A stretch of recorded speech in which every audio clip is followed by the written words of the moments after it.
Yes, sirree. A very good morning to you, Grenada, and the rest of the world. Beautiful looking morning here, but we awakened this morning with sad news. Overnight, in the early hours of this morning, actually, we had a very, very huge fire downtown St. George on Gore Street. Um, Up to about an hour ago, I was advised that there was still no electricity downtown and on the Carenage. We'll tell you a bit about that in just a wee bit. Yeah, that's one of the things we're going to be talking about this morning. And as you see there on the rundown, we're also going to bring you this week's edition of the NDC's Heartbeat, which is captioned the 2020 budget. What are we to expect in the new year? Interesting piece, and that's coming your way this morning. Time permitting, and I might keep this piece until the very end. The question, or actually it's a statement, why North Americans head south in winter. It's a funny little piece that shows you what the folks up there in the north are subjected to at this time of the year. And like I said, we'll keep that to the end. And this morning, I am honored this morning because Mr. Baczynski, yes, he's going to be with us. It's Thursday morning. AB's going to be with us, but AB is actually going to be coming in here because of some issues we've been having with one of our computers. And then we do have the national report. And along with that, an advisory from the National Water and Sewage Authority, NAWASA. They're saying you can expect some big-time outages. And they're talking big time because for days, okay? This is not just like for a couple of hours. So I urge you to pay attention to what NAWASA has to say for you this morning. Now, about that fire, I'm just going to show you some images here very quickly. These images were sent to me between 10 after 5 this morning and 7 o'clock. Okay, where are they? Yeah, here's the first one. That's actually a video of that fire downtown this morning. I didn't see it. I didn't even know it was in progress, but wow, there it is. That is on Gore Street. I understand near the Dr. Terry Marshall's office. A lot of buildings went up there in flames this morning. Here's another. This one's an image. That's number 2. I'm going to show you a third one. There we go. Yeah? You're talking big time fire. That's near to L.A. Purcell, downtown. Once again, it's on Gore Street. And somebody mentioned that it's close to where the Flow building used to be. And there's the final image this morning. Okie dokie, okay. So there you have it. That's the fire downtown this morning. At this point in time, I imagine the investigation is underway, and then therefore they're not able to say what the actual cause of the blaze is. But suffice to say, it was a biggie. You're looking at almost a block down there, okay? So now let's get down to brass tacks. This week's NDC Heartbeat. What are we to expect in the new year? Well, I quote, "Our country cannot be built without educationally empowering our people. Therefore, no stone must be left unturned in providing the opportunities and the resources to give every child a chance. Unfortunately, the recent budget is woefully inadequate in its allocations for education. Instead, we see more empty, recycled promises of tablets for students. Allocations for the SEED program, which has a component, or I should say which have a component for education, is reduced by 20% from 18 million to 14.3 million. University Tuition Assistance Program has the same allocation as last year. Taking inflation into account, this suggests that fewer students will be assisted under the program in 2020. According to UNESCO, an education system cannot rise above the level of its teachers. Where they are, there the system will be. NDC brought us from 19% degree qualified and trained teachers in 2008 to 50% in 2012. We did so by paying for 2 of the 3 years of degree training for teachers. Today, we see constant attacks on and battle with teachers over what is rightly theirs. That is, their increments and pension. On the matter of empowering our communities, this again is not reflected in the budget. Empower expenditure is to be reduced from 6.5 million in 2019 to 4 million in 2020. Youth and Agriculture receives a small sum of $300,000 for 100 young people to engage in pig, poultry, and crop production on 4 government estates. If we assume that each young person gets $50 a day, total labor cost will be $5,000 a day. If there are 250 working days, labor cost alone will be 1.25 million EC dollars. That does not include input costs, piglets, chickens, animal feed, plant material, etc. So this is a busted venture even before it starts, or perhaps just another gimmick. Where then is the empowering of the community? Allocation for the New Amani program dropped from $22.2 million to $17.8 million, a 20% reduction. Allocation for the Needy Assistance Program is reduced by 30% from 3.1 to 2.2 million. The seed expenditure will be reduced from 18 million to 14.3 million. In a budget of $1.5 billion, only $1 million is allocated for farm labor support. This provides clear evidence that this government is not serious about agriculture. From the statements made by the minister, it would seem that the burial assistance program is being scrapped. The question must be asked, what happens to those families who cannot afford to bury their dead with a little dignity?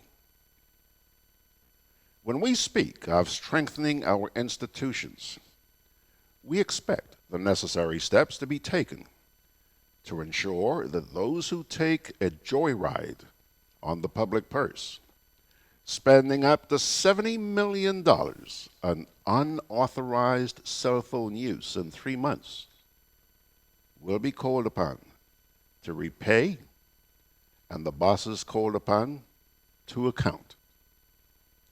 This is the essence of bad management. However, no action has been taken to date. The budget also contains some allocations that are of concern to the NDC. Firstly, The Office of the Prime Minister, which produces no marketable goods or services, is allocated $7,650,000. In contrast to the Ministry of Agriculture, which is supposed to guide our national food and nutrition security and reduce our import bill. They're allocated only $5.795.495. $5,795,495. Meanwhile, the Ministry of Tourism is allocated $795,620, which is supposed to provide strategic leadership and development of the tourism sector. It must be noted that traditionally, the Prime Minister's office has one of the smallest allocations. The astronomical increase in allocation since 2013 is yet to be explained. Secondly, compared with the Prime Minister's office, the Ministry of Carriacou and Petit-Martinique Affairs was allocated only $4,524,584 to meet all the capital needs of the people. Having announced 6 years ago, with great aplomb, that the government was going to build a new airport in Carriacou, in 2020, it is now allocating only $500,000 to add 250 feet to each end of the existing runway. We must, as a people, ignore the promises of the government since they are empty, and keep this in mind at election time. Thirdly, the police, who are charged with the responsibility of protecting our people, are provided the meager sum of just over $3 million. We welcome the announced private sector initiatives. These will create business and employment opportunities for our people. We remain deeply concerned about the opportunities and diversification of ideas for development in the rural communities. Opportunities like the UE campus that would have brought so many possibilities to the St. Andrew and St. David communities. We fully support our youth entrepreneurs who are struggling so hard to get their fledgling businesses off the ground, and those that are holding their own and need support. These young investors must be given their concessions, just like the foreign ones. Together as a people, we have no choice but to commit to a bigger team of persons to manage our environmental concerns in keeping with international standards. We recognize the efforts being made by our communities and government, especially in areas like banning plastics. But it requires more people to do the work effectively. And it requires more public awareness of the need to protect and preserve our environment for future generations. Going forward, under the leadership of Sister Franca Bernardine, the NDC looks to your support in various ways as we come together to move this nation forward. Especially, we look forward to us all working together as friends, neighbors, and patriotic citizens under one strong, capable, inspirational, and trustworthy leader of the people. A woman with a heart for people. Now, there you have it. That's this week's edition of the NDC Heartbeat. And as I speak to you, actually, he came in just about 3 or 4 minutes ago, Mr. Allan Baczynski. Mr. B, you can come sit over here, you know, next to me. I mean, these people are just excited about you being in here this morning. But I got to confess, I'm a little bit surprised. And when we put him up on the screen here, you're going to see why I am surprised. Mr. B is wearing pretty much a plain T-shirt this morning. You know, usually there's some sort of slogan on his T-shirts. I guess he took his clothes to the laundry and those slogans got washed off. But anyhow, he's all pure this morning. Take a quick look, very quickly. There he is, Mr. Brzezinski. Oh, look at that gentleman. Hey, there he goes. Okay. All right. Yeah, you can put that on. And you know what, Mr. B? I hate to ever keep you waiting. So I'm going to ask you to put that on right away. Right. And good. Say good morning. Good morning. Happy New Year, And, everybody. and to you too, sir. You know, we're going to leave the everything else. We're going to leave the national report until a little later on. And we're also going to leave the advisory from NAWASA. So, Happy New Year to you too, Mr. Brzezinski. It is nice to see you. I wish it wasn't under these circumstances where things went kaput here for us, but nevertheless, you. Could have been worse. First of all, let me express sympathy to those persons affected by the fire in Grenville Street this morning. How much do you know about it? Very little. I've just seen photographs. I just showed some pictures, yeah. So there is extensive damage, if not complete damage, to at least one building. But apart from the buildings which are facing the street, there are some residences, dwelling places behind, and presumably those have suffered significant damage. But so far there have been no reports of loss of life, which is wonderful. And obviously, it's going to take a little while before the investigation reveals the cause. Yeah, and I hope that there will be, what do they call, a post-action review as well, because particularly in built-up areas, it is important that the general public is aware what is the position of fire hydrants so that they're not blocked. If there are any. Because the fire people need access. No, there are There are. hydrants in town. Okay. The question is whether or not they are accessible at the time they need to be brought into action, Yeah. and whether or not there's sufficient water pressure. I speak from bitter experience in July 2002. But anyhow, that's history, and I think things have improved. Have you been down to see it at all? No, I have not. Okay. No, okay. Allan, this thing, apparently I noticed on my WhatsApp here, the first notification I got was at 11 minutes after 5 o'clock this morning. I never saw that until about 7 o'clock when I started. Yeah. Okay. But Allan, when I looked downtown, I saw no smoke or anything. So I called a colleague of mine, George Worm. That's at 7? Yeah. It must have been Out by well then. under control or Okay. extinguished by then. I also heard that both the Carenage and downtown Gore are without electricity. Do you know if that's... Yeah, that would definitely be the case, because some of the photographs indicate that the insulation on the lines was melting. Uh-huh. So fire on the lines. So I think it will be quite some time before electricity is restored in that area. So Grenlec, one of the first things I understand is that Grenlec is called out to disconnect the supply of electricity. Okay. That is so that the firemen can Right, yeah. deal with the blaze without potential danger. Okay. All right, Allan. So much for the fire. When we get through here this morning, I'm going to run downtown, get some videos so we can share that with the people tomorrow. Sir, New Year 2020. First of all, is it the start of a new decade in 2020, or does the new decade start in 2021? I got to hear you on this. We had this argument in 1999, 2000. So it depends whether you start counting from 0 or you start counting from 1. So you can use your fingers. If you want it to end in 10, you have to start with 1, 2, 3, 4, 5, 6, 7, 8, 9, 10.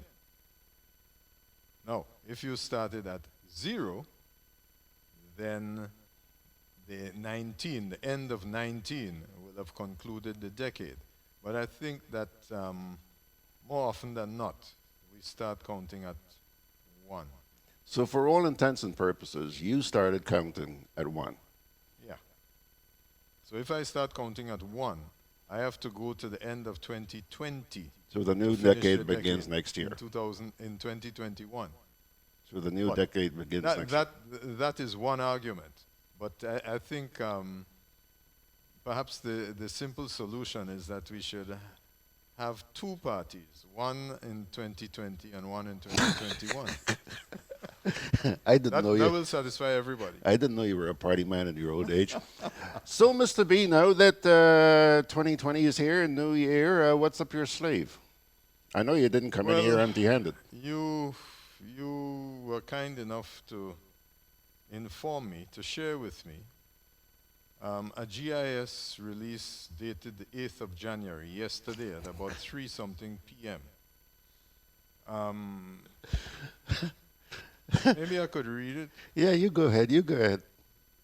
Just advising the general public that draft consultation documents had been published on the following website: www.mgovernance.net/publications.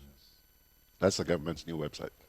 Yeah, very, very impressive looking. Yeah. Except when you start going to individual on the drop-down menu. In particular, with regard to energy in Grenada, I saw that they still had posted information from 2008.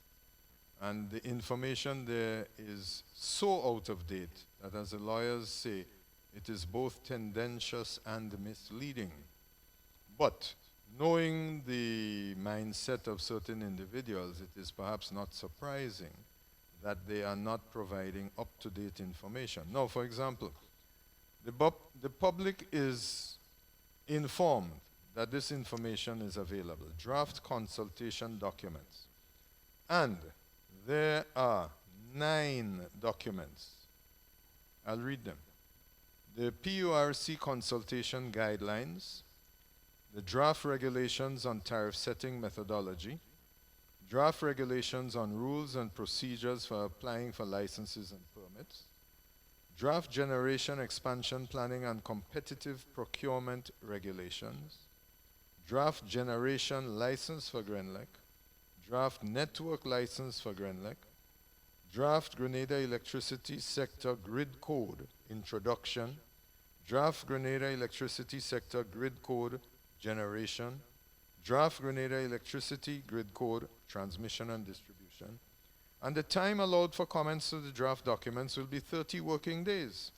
30 working days. Yes, respondents are therefore required to forward comments by January the 24th, 2020 for documents 1 and 3, that is the consultation guidelines and the draft regulations on applying for a license, and January 29th for documents 4, 5, and 6, and February the 6th, the day before Independence Holiday, for documents 7, 8, and 9.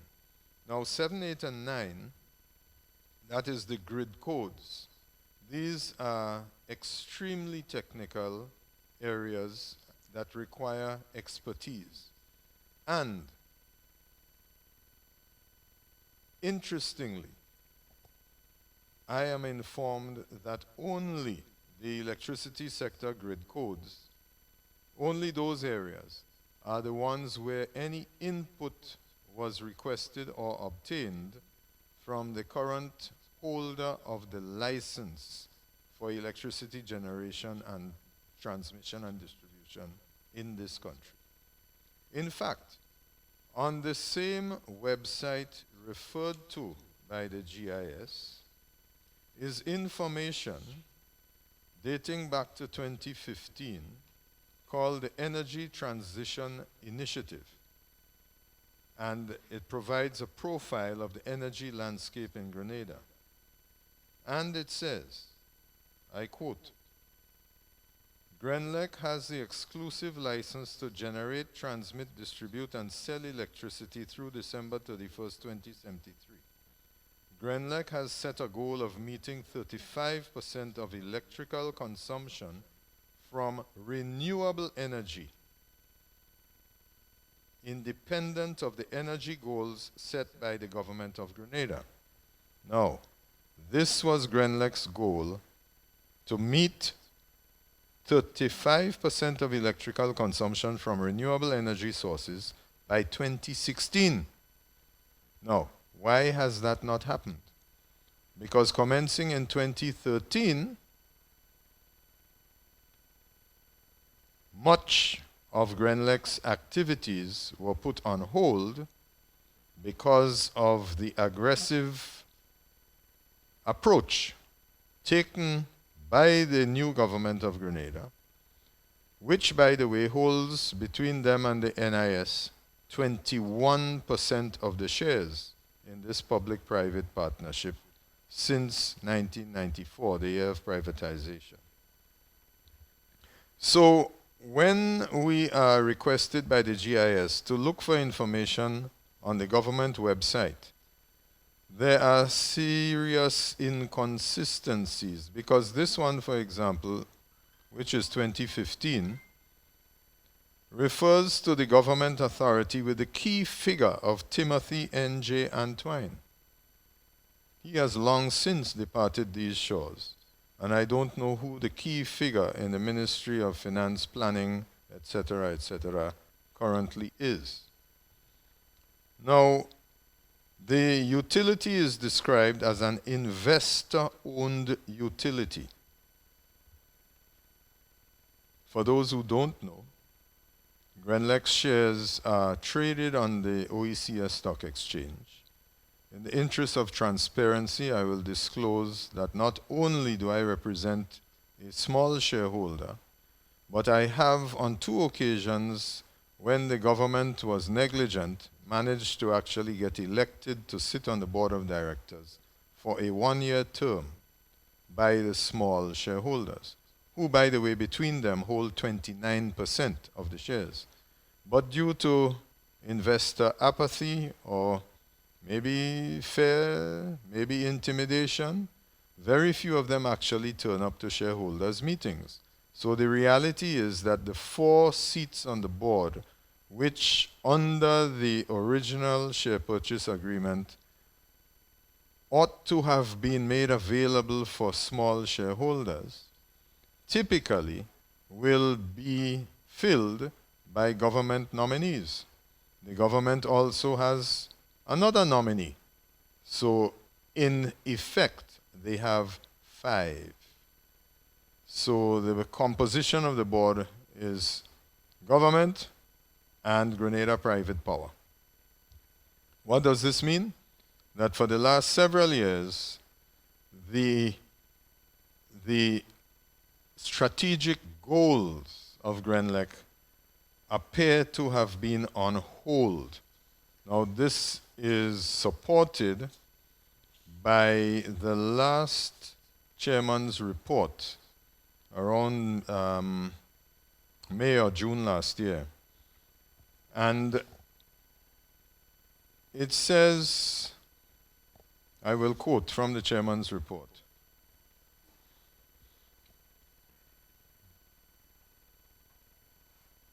Take your time. The approach of focusing on our people, adapting our technology and operations to improve the strength of our electricity generation system and distribution network has allowed us to maintain reliable, high-quality service to our customers, rapid recovery from service interruptions, and stable returns for our shareholders.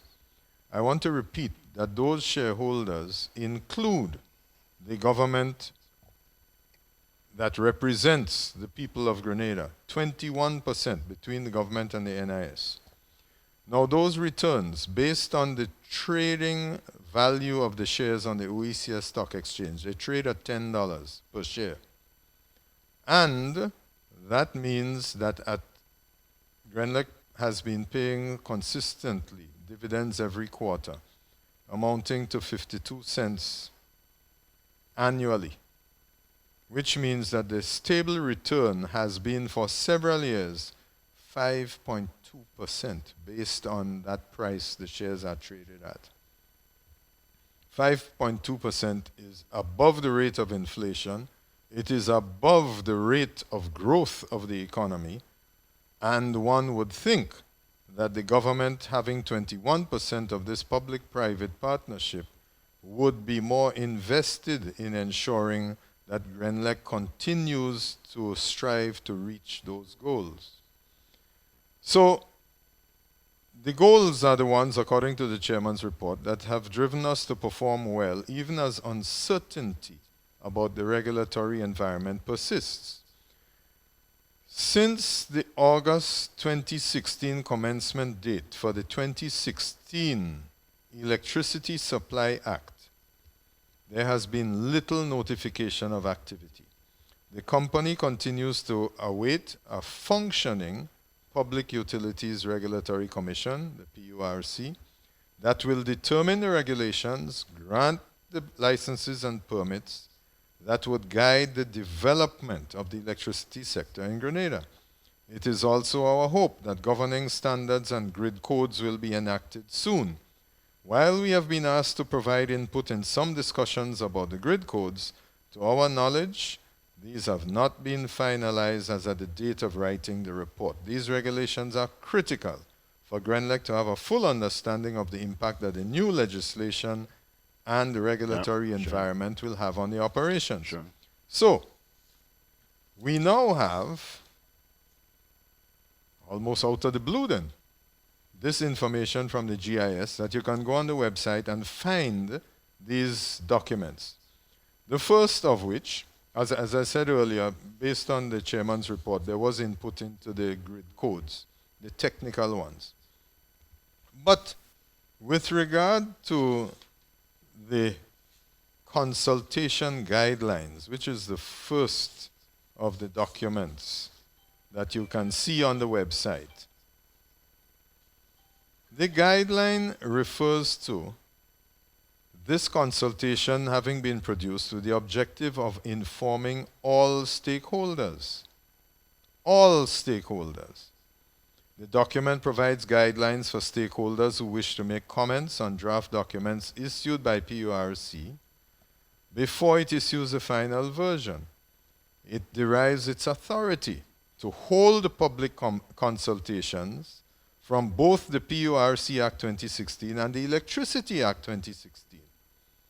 The Commission may hold public hearings and issue consultation documents in order to ask opinions about matters having significant impact on the society related to public utilities to which this Act applies. To the society.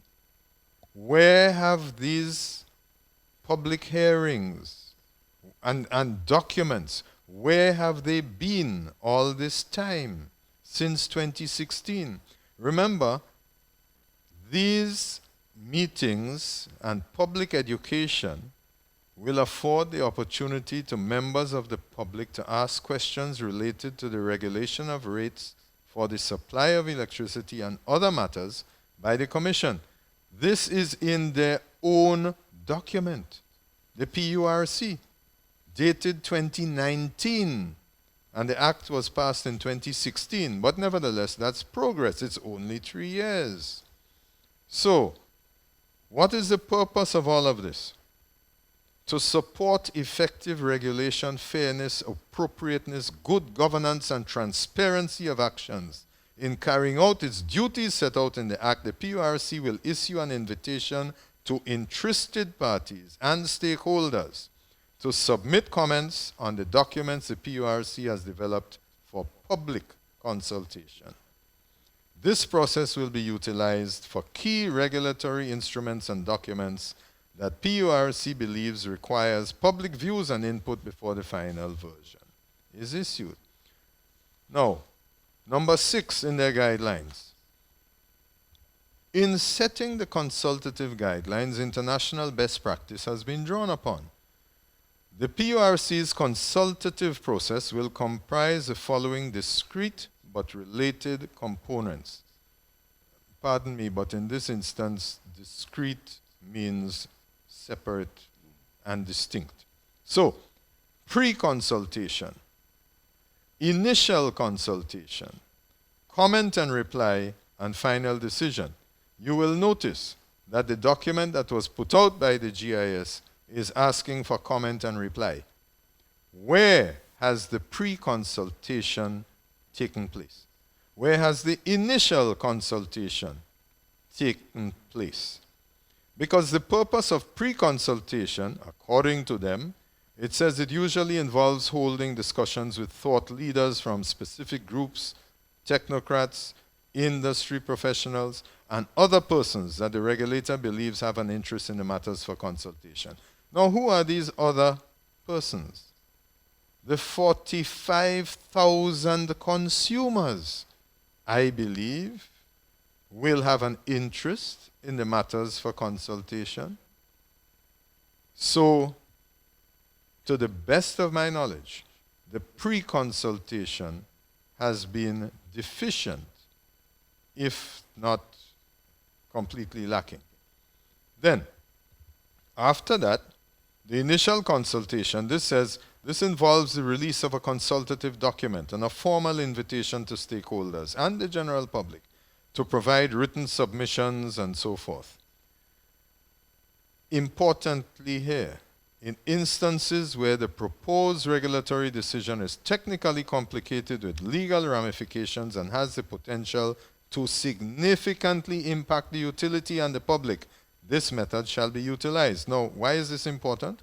Because of the legal ramifications. We have already seen that following the passage of the Electricity Supply Act 2016, that court filings have been made because, according to the government's own website, GRENLEC has the exclusive license up until 2073. So if the ESA is going to abrogate that right, then there are certain procedures to be followed, and that is why the matter is before the tribunal for the settlement of investment disputes. This same GIS, on the 3rd of July last year, said that the government and WRB concluded a hearing in front of an international arbitration tribunal at the World Bank's International Center for the Settlement of Investment Disputes. The tribunal will rule on whether, and if so at what price, the government must repurchase WRB's shares. Now that came about under the terms of the original share purchase agreement. So, as indicated in our earlier press release, the tribunal's decision has not yet been issued and is expected in the coming months. Government policy remains that GRENLEC shares should be held or purchased by private sector interests. GRENLEC shares are all currently held, not all, with the exception of the 21% held by the government and the NIS, are held by private sector interests. So I'm not certain how this adds any information to the situation as it is, except to say that if the tribunal's decision has not yet been issued and is expected in the coming months, and to the best of our knowledge, we don't know that it has been issued, why then this sudden haste to issue documents which have not had input according to their own guidelines in the let me get the term correctly, on the pre-consultation phase with regard to the regulations on tariff setting, procedures for applying for license, generation expansion planning, generation license, network license.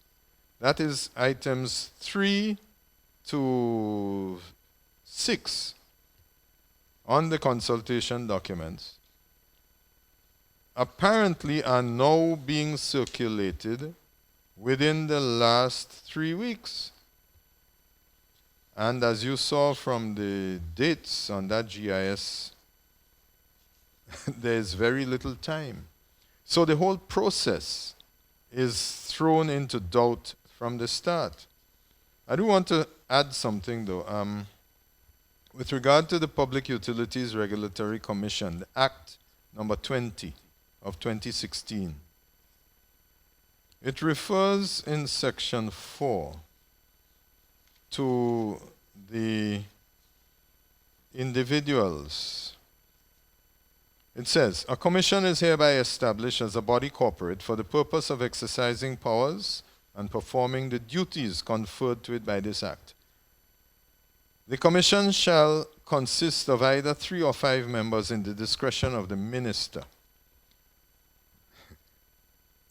all of whom shall be designated commissioners, and shall be appointed by the minister from among persons of high character and integrity, as follows. In the case of the commission comprising 3 members, which to the best of my knowledge, the commission has 3 members, the chairperson and 1 other member appearing to the minister to be qualified, having experience and shown capacity in trade, law, finance, economics, engineering, accounting, or business management, and 1 member representative of the general public or consumer interest. That is important. You have a 3-man commission, according to the letterhead on which the PURC's communications are sent out. Those 3 individuals are Dr. Lionel Spencer Thomas, Mr. Lawrence Samuel, and Mr. Fitzroy James. I'm not sure which of the 3 is representative of the general public or consumer interest, given the fact that Mr. Fitzroy James is, I believe at the present time, employed in the Ministry of Finance. Mr. Lawrence Samuel is a former director on the board of GRENLEC representing the government. And Dr. Lionel Spencer Thomas, the chairman, clearly is an individual who has the necessary experience in finance and economics. But the other 2, I think, raise issues as to whether or not they meet the requirements of the said Act, number 20 of 2016, which refers to establishment and administration of the commission. Now, it is not passing strange, I suppose, in the context of Grenada, that 1 of the individuals listed on the letterhead of the commission currently has a lawsuit filed against GRENLEC. So how can this individual be sitting on a commission to regulate the utility? But, my friend, this is Grenada. Happy New Year. Somebody here wants to know, who are the 5 board members representing government? You'll have to go on the GRENLEC website. I don't have that information. Okay. There was a case taken to the International Court last year, and I thought I could be misled, but I thought somehow that by September we were supposed to be hearing the outcome of that. Do you know anything about that? Well, the GIS, as far as I know, I don't know that anything else came out. I don't think that the ruling of the Center for, what is it? The World Bank's International Center for Settlement of Investment Disputes. I don't know that a ruling came out. What we have heard, though, is that a separate matter, which is in the local courts, with regard to the attempt by Parliament to expropriate 5% of the pre-tax profits of GRENLEC, was deemed to be unconstitutional. AB, so more courthouse to come. More courthouse to come. AB, there's somebody here who says, is it just me, or does anyone else find that when Mr. B places emphasis on certain words, he sounds like Maurice Bishop?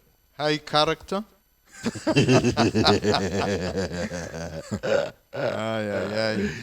All right, let's move away from GRENLEC here for just a minute. Have you seen the advisory that's been put out by NAWASA? Oh, with regard to consumers being prepared to store water for 5 to 7 days. Yeah. You seen that? Yeah. Situation is serious. Have you been up there to see this thing in Molinaire?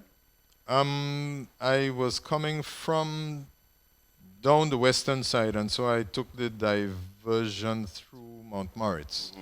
But I've just seen photographs of the land slippage. Serious stuff, eh? Yep. But the question must arise, naturally, and apparently some people are asking, how it is that after all these years there was no problem with the road, and the slippage appears to have commenced sometime after construction of private residences was allowed to proceed. And there are some people, I'm saying there are some people who are querying whether or not planning permission was received. Well, I heard words to that effect as well. I heard that planning permission was not granted, but then by the Planning Commission. But then, let's be blunt. What are you laughing at? There was an override. There was an override. Yes, I heard that. Yeah, but we have only heard this, so it would be irresponsible of us to suggest that there is any connection between the land slippage and the construction of substantial private residences too close to the road. You know, maybe about 3 months ago, I went up the West Coast and I saw, that area where the gentleman has put together a lot of tires and decorated them. Yeah, that's the area, the Right. pretty tires, yeah. Okay, yeah. A yeah, tourist attraction, apparently. absolutely, and the man worked very hard on that, from what I understand. And you could see just little cracks on the road. When I see what I'm seeing now, it's freaky, man. Yep. It's really happening. So anyway, according to the communications officer or whatever the position is designated at NAWASA, they can't design a solution to the problem until the problem manifests itself in its entirety. In other words, the whole thing had to fall down. Which frankly, I don't know. I don't know. We don't know. We don't, and I don't want to know. Okay, enough laughter. See, we have a new cabinet secretary. Oh, Her Excellency Ruth Yumma. Rouse. Yeah. Very nice. Beryl Isaac has finally proceeded after many years should have been on retirement. Yeah. T.F. Richard says, George, I have a comment on this. George, I don't see why NAWASA has to put consumers out for all those days. Isn't it simple to run the pipes in its entirety and only take off the water when it's time to join the new pipes to the old? I'm not sure, TF.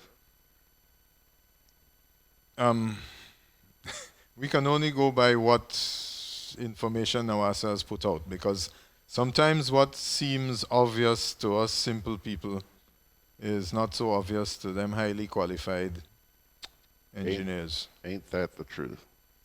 All right, AB. Ryan says something is dangerous with the physical geography of the Molineux area, making it lethal for building construction. Well, I think basically we saw something of that type happen in the Mount Gay area. What used to be called Ogilvy pasture when we were growing up, that area. All of that is the same red gravel that used to be quarried. And people started building houses there. And at least one of them collapsed. But that is because you could not get a good foundation in the gravel. So I'm not surprised. All I can say is that the road was perfectly good on the western side. Say it. Up until, as we have heard, planning permission was not granted for certain construction close to the road, close to the edge of the road, adjoining the road for somebody's convenience. And, I wouldn't go further. You said it, not me. By the way, Margaret liked your term, override. Yes, actually, I first came across this term. I went to see a very interesting film called Just Mercy, where a jury came down with a verdict and with a sentence, and there was judicial override. Apparently, there were only a few jurisdictions in the United States where a judge could override a jury.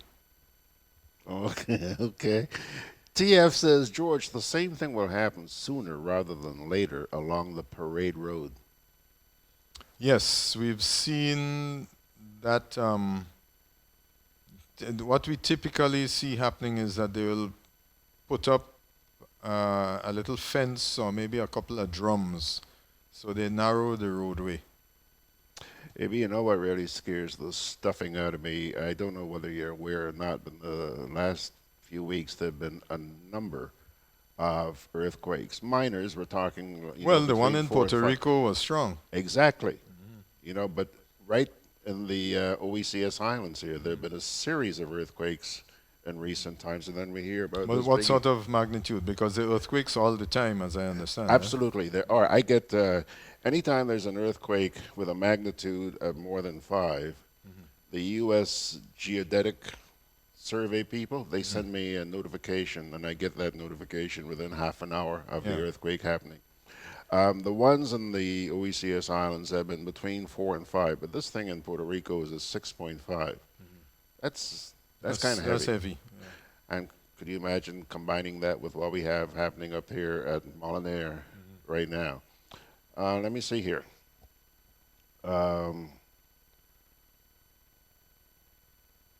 Okay. Guys, I don't want to use the word ignored, but I have not really paid a lot of attention this morning to what's going on there on social media because we've had some very interesting stuff coming up here this morning. Well, about the fire? Well, speaking about the fire, for those who have just joined us, and a lot of people have joined us since we talked about the fire earlier on, just let me show those images again. There is one. That's not an image. That one's actually video of the fire.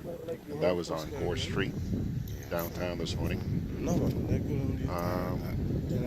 Okay. A lot of blazing going on there. Okay, now after this video, I'm going to show you 3 quick images. Okay, here we go. Take a look at that one. That's a still image. And can't wait to get downtown and take a look. Don't know how close they'll allow me to get to it, but we're going to try and see where we could get. There is another one, and then finally there's this one. All right, Mr. I would think if you manage to get into the FCIB car park, you should have a fairly good vantage point looking down Grenville Street.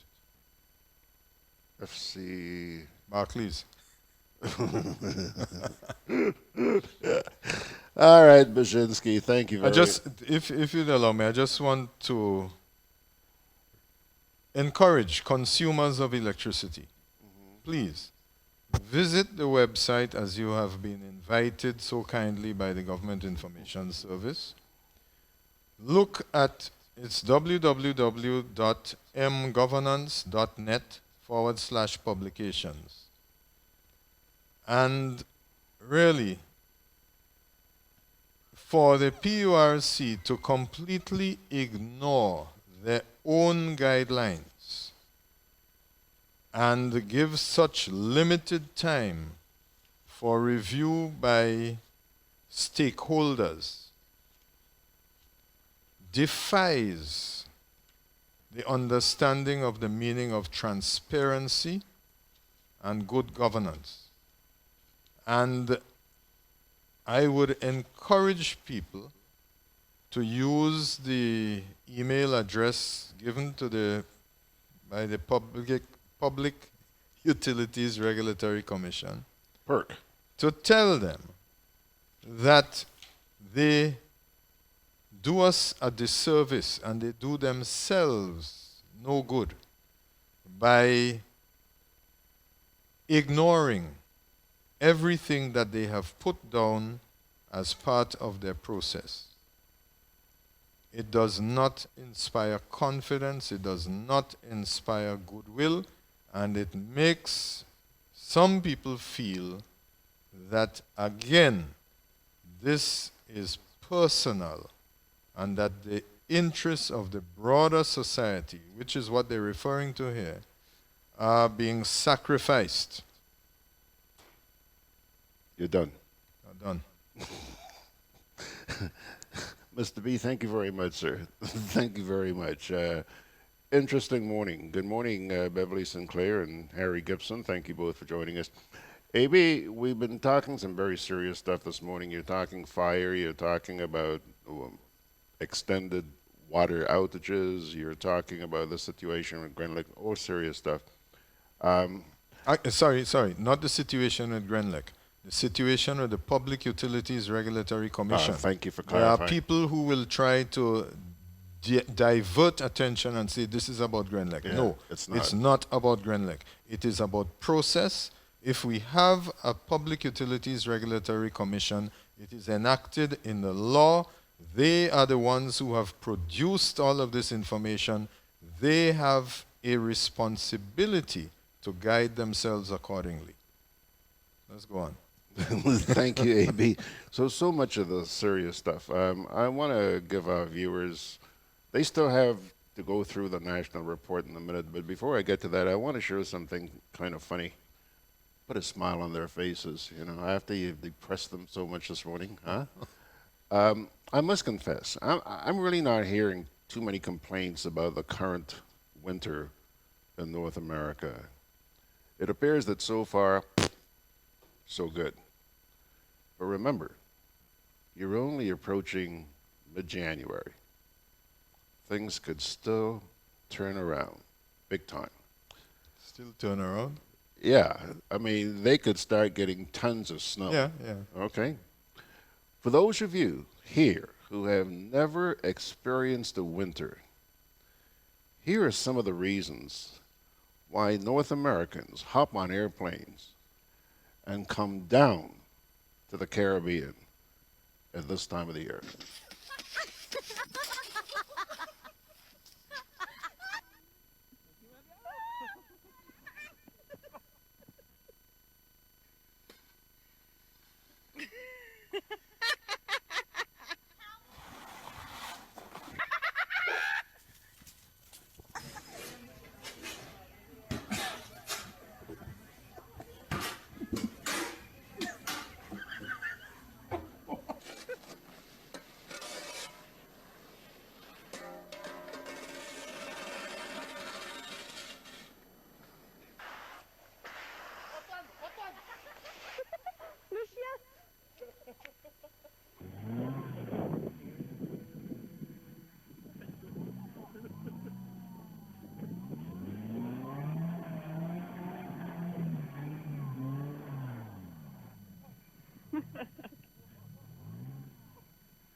Okay.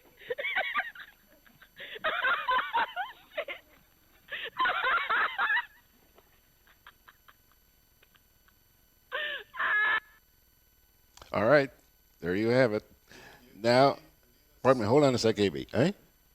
You need a soundtrack for that. Slip sliding away by is it Simon and Garfunkel? All right, folks. Let me. My goodness, my sponsors would be really peeved at me this morning. First commercial break. I'm always on the move. Oh yeah. Training, traveling, competing. So it's good to know I have Quad Bank in the palm of my hand. Introducing e-banking, one of many customer convenience services from Grenada Cooperative Bank, and there's more to come. It's swift, simple, and secure.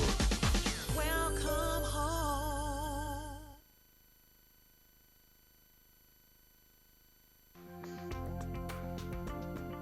Together with you, our customers, we energize our community. Together with you, we energize our economy. We are working together to give our nation a better tomorrow. With you, we energize our future. Together, we energize our nation. Thank you for partnering with us as we energize our Spice Island. Grenlec, energizing our Grenada.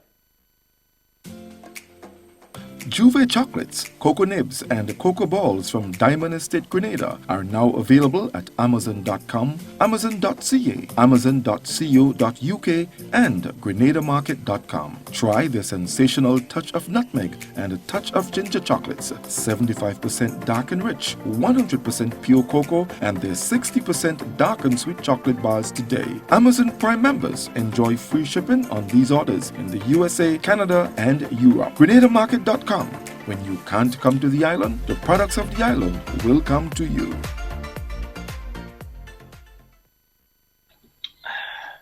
That looks like Beverly. Can I have a chicken lunch, please? Large. Real nice today. I don't want that. But you just asked for a chicken lunch. I don't have problem with the lunch. Afraid the container. What is the problem with it? These styrofoam containers, they don't good for the environment. They shorten with life. What foolishness you telling me? So what you want me to use? Put my food in this. Where you get that? At the food fair, where you could get all biodegradable food boxes and disposable food supplies like cups, plates, anything you could think about. Name it, it's there. And they don't harm the environment. Food fair, taking the lead in cleaning up and protecting the environment. Hey, like you take me advice, you get in your biodegradable food supplies. Well, girl, I supporting who's supporting the environment. That is why I shop in at food fair. Food fair, where you can fill your baskets without emptying your pockets. Products distributed by Hubbard's agency, Kirani James Boulevard.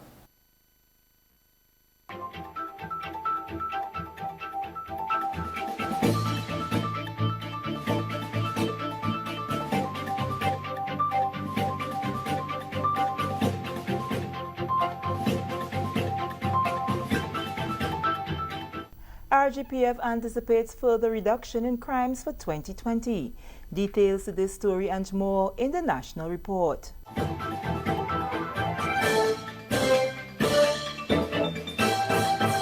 Welcome back. With the details to the news for Wednesday, January 8th, 2020, I am Sharian Noel. The Royal Grenada Police Force is expecting a further decrease in all categories of crime for 2020.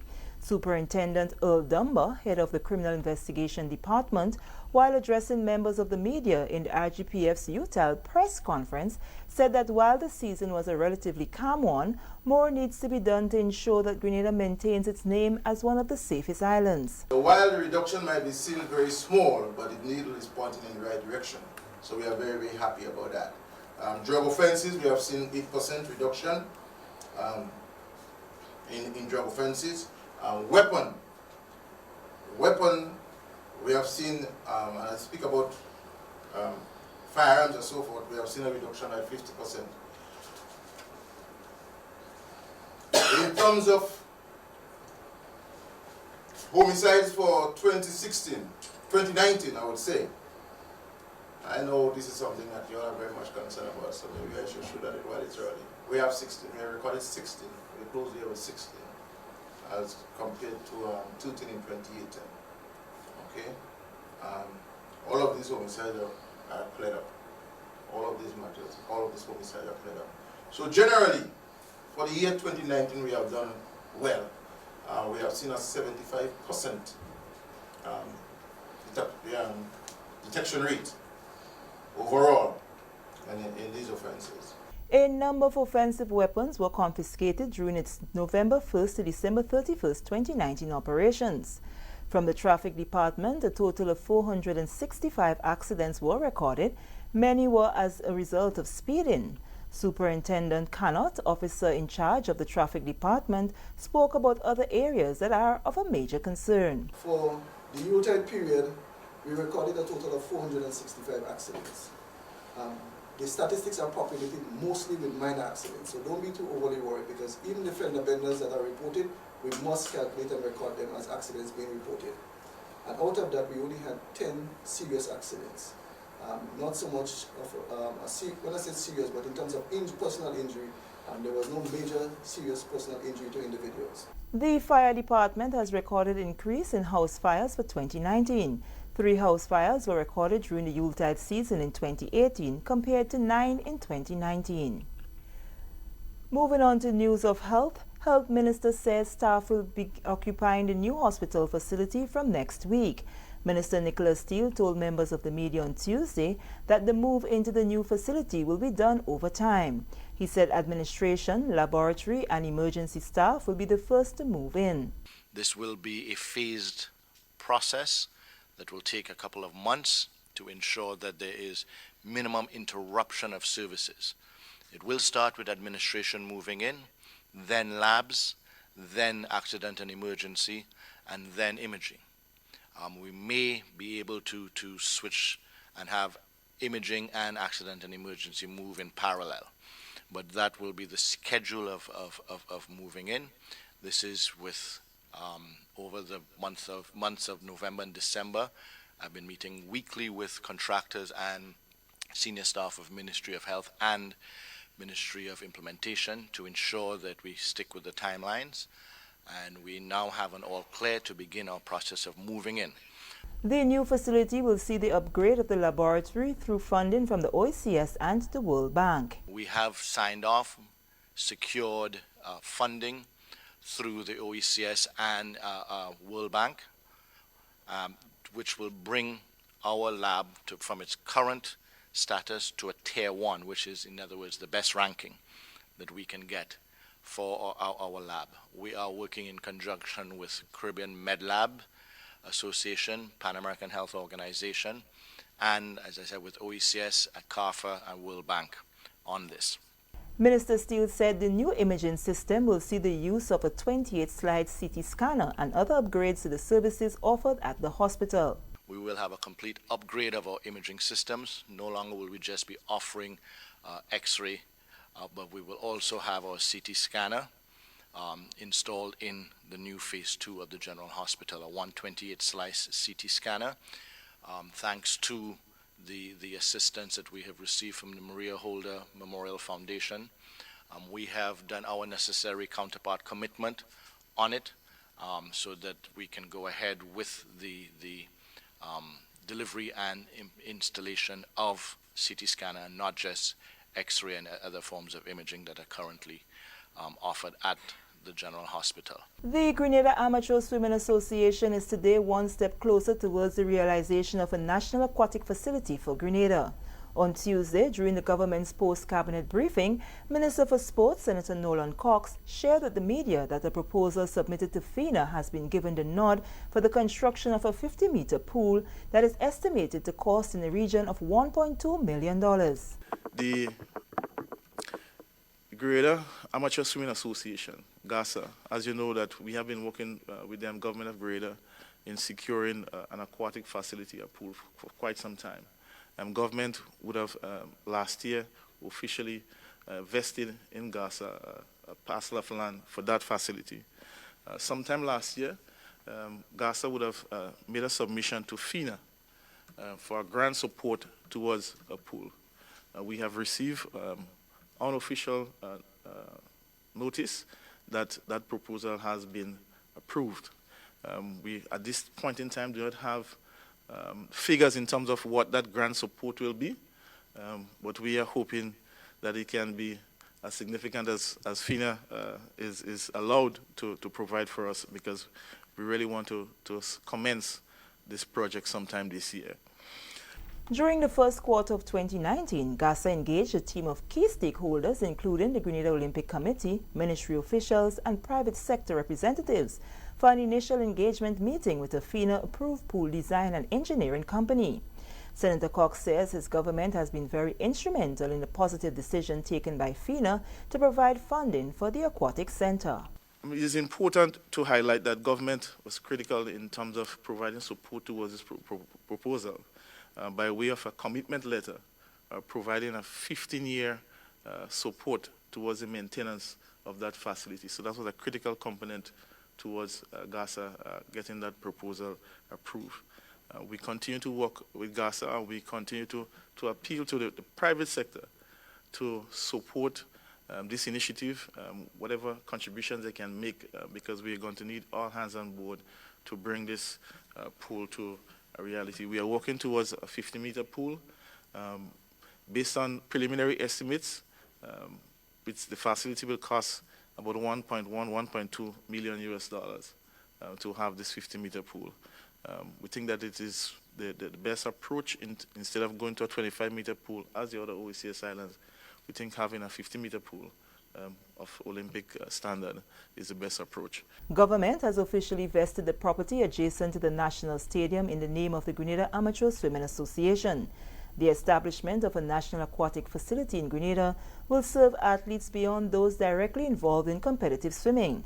Senator Cox says further updates on funding from FINA will be made public once finalized. In the meantime, Senator Cox says his ministry will continue to work closely with GASA and the Grenada Olympic Committee and urge all stakeholders to come on board for this very important project, as Grenada is known to produce champion swimmers. This is the National Report. More news after the break. It's cricket again. West Indies versus Ireland. Grenada National Stadium, January 12th and January 15th. First, the Colonial Medical Insurance. Third, One Day International, January 12th, starting at 9 a.m. Then on January 15th, the first Sandals T20. Starting time 1 p.m. Admission on both days. Members stand $25 US or $67 EC. The Junior Murray Raw Lewis stand $15 US, $40 EC. Posse stand $5.50 US, $15 EC. Senior citizens 60 and over gets a free ticket while stocks last. Children 12 and under get a free ticket with the purchase of an adult ticket. Organize your posse. Get your tickets now and come support your team. January 12th and 15th. Welcome back. Doctors, coaches, and physiotherapists in Grenada will be exposed to new state-of-the-art technology and techniques to apply on injured athletes during sporting events in 2020. This is as the Ministry of Sports partners with Ministries of Education and Health to stage the first ever sports medicine conference in Grenada on Friday, January 10th and Saturday, January 11th. A team of 6 persons coming from the United States, comprising of sports medicine doctors, internal medicine, physical trainers, and coaches who will work along in terms of doing presentations at that important inaugural sports conference. Some of the topics that will be looked at, areas like concussions, ultrasound, different type of injuries, how to identify those injuries, how to treat them. Basically, bringing our professionals up to speed in terms of new technologies in dealing with sports and athletic injuries. Sports Minister Senator the Honorable Nolan Cox addressing members of the media on Tuesday during the government's weekly post-cabinet briefing. This is all geared towards improving the organization and execution of sporting events going forward. He said following the conference, the ministry will work with the coaches to pass on their knowledge to their colleagues. They in turn will transfer that knowledge to the junior coaches. So that is the approach that we are doing right now. So senior coaches are going to be part of that conference. Senior coach Paul Phillip is pleased with the move by the government to introduce new techniques to assist athletes in recovering from sport injuries. He described the conference as being timely and essential. Athletes get injured all the time. Athletes need what you call preparation massages. So you have pre-event massage. That's something simple. You don't have to go to a physiotherapist to do that. You can do that yourself. And given the economic constraints that we operate as coaches, I think this is very significant, and it's something that would benefit everybody at every level of sport. And finally, Grenada has been part of a program looking at a risk management approach for managing invasive species as part of an OASIS initiative to protect its ports of entries, preventing the cost of invasive alien species in the Eastern Caribbean and Barbados. This initiative is aimed at ensuring that regional ports of entries are equipped to defend their countries against unwanted pests and diseases. The 3-year project saw Grenada being the last stop for a 2-man delegation from the Center for Agriculture and Bioscience, CAB, International, and the Organization of Eastern Caribbean States, who visited 6 OASIS countries and Barbados to conduct baseline surveys of their ports of entries. Regional representative for CAB International, Naitram Ramanan, says the management approach will be done by identifying the high-risk pathways mainly through trade. We will be concentrating specifically on things like used tires, new tires, used vehicles, agricultural commodities, construction material, both in terms of lumber and aggregate, which we, in all the countries that we're seeing, it's a pathway for introducing new species. And agricultural commodities, and a big one also is the importation of live plants, especially for landscaping around hotels and so on. That is a big problem, not only in Grenada but throughout the Caribbean. So we also will be doing a risk assessment for the marine sector and a risk assessment for the pet and aquaria trade.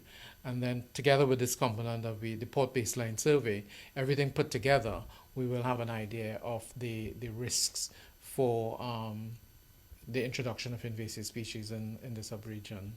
Consultants with the OASIS, Dr. Anthony Richards, explained that the objective of the visit to Grenada was to measure the potential risk entering the country. We had the pleasure of sitting with the Comptroller of Customs, the heads of the Airport Authority and Security, and people like that. A customs officer, a government may ask, what's the risk associated with importing used cars? If we bring in used cars, are we going to bring in pests and diseases that will affect our agriculture, environment, and health? So we are trying under this project to measure, get a number on the risk, right? Is the risk from human luggage, human baggage higher than the risk from vehicles or from construction materials? Noting that it costs millions of dollars to damage control, Dr. Richards states that there would be massive economic benefits for the countries that have a control mechanism in place. It was, for example, the cane toad to control insects in the sugarcane, the mongoose to control snakes that were, people were scared of the snakes in the sugarcane industry. So those have been introduced a long time ago. It is now a big problem because it is almost seen as a non-technical barrier to trade.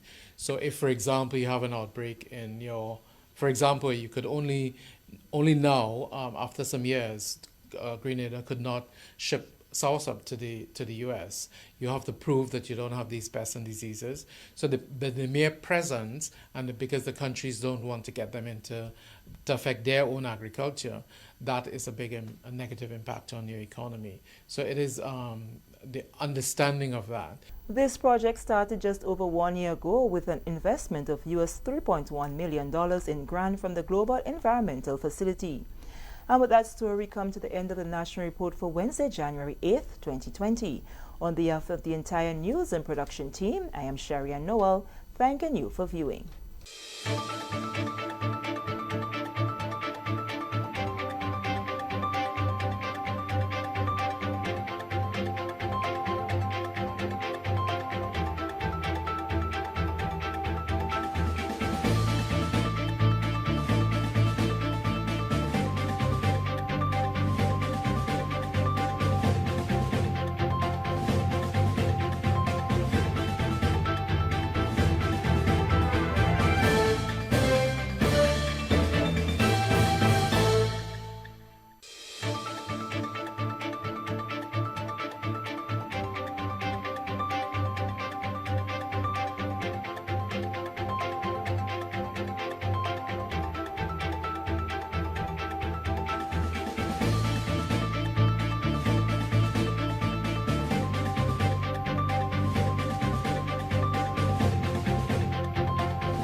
Alrighty, folks, just about time to hightail it out of here. By the way, thank you so much for the many comments there this morning. You guys were pretty busy on the ball this morning. Terribly sorry we just didn't have time to get to all of you. Now, parting word from the Holy Scriptures, as always. Today's reading comes to you from the book of Ephesians. Ephesians chapter 5. Verses 15 to 20. Be very careful then how you live. Not as unwise, but as wise, making the most of every opportunity, because the days are evil. Therefore, do not be foolish, but understand what the Lord's will is. Do not get drunk on wine, which only leads to debauchery. Instead, be filled with the Spirit, speaking to one another with psalms, hymns, and songs from the Spirit. Sing and make music from your heart to the Lord, always giving thanks to God the Father for everything. In the name of our Lord, Jesus Christ. Now reading from Ephesians chapter 5, 15 to 20. Bradley says, blessings and guidance. Thank you, Bradley. Keep going.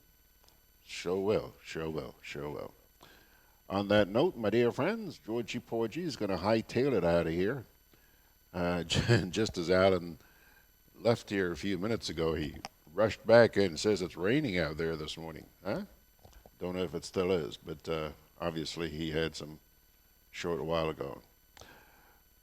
Folks, thanks. By God's grace, we'll see you tomorrow morning.